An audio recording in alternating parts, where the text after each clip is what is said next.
60-90 sekundės dalis laiko normoje 0 baudos tokių taškų, kurie galėtų lemti bendrą įvertinimą. Na ir laukiame pasirodymo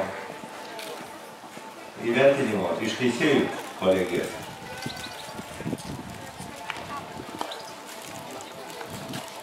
Atsimink, kad ranka turi būti prie kaklo. Taip, laukiam trečio įvertinimo. Taigi, Ričardas Isveris 7,1, Gerdėvė 7,4 ir Inga Nikolsonė 7,3 balo. Galutinis įvertinimas 7,3 balo, toks Monikos Inkutės su Rebeka įvertinimas. Aukštas rezultatas, praktiškai, galbūt, netgi sakyčiau, garantuojantis 10-tuką. Na, o dabar Lukas Mačiulevičius ir Fanė.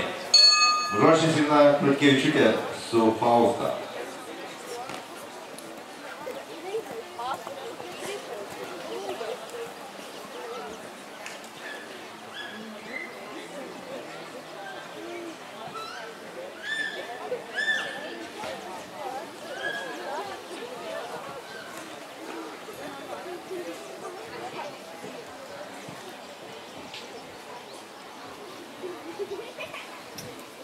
Ranka prie kampo ir kelianti kojų juoj.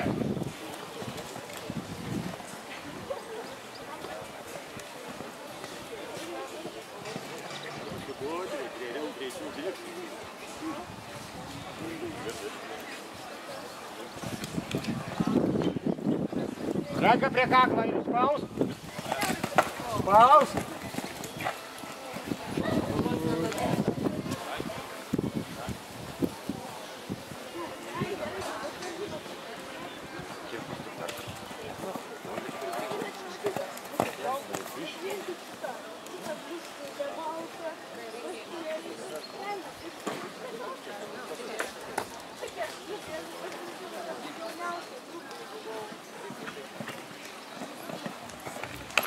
Kągi, laiko normoje pažeidimo kontrolinėje aikštėje nebuvo. Vertinimai. Taip, Ričardas Isveris 7, Gerdėvė 6,9, Inga Nikolsonė 6,9. Galutinis rezultatas 6,9, Luko Maciulevičiaus su Fanė įvertinimas teisėjų kolegijos. Na, o dabar jau Lina Krutkevičiūtė ir Fausta. Ruošiasi eiti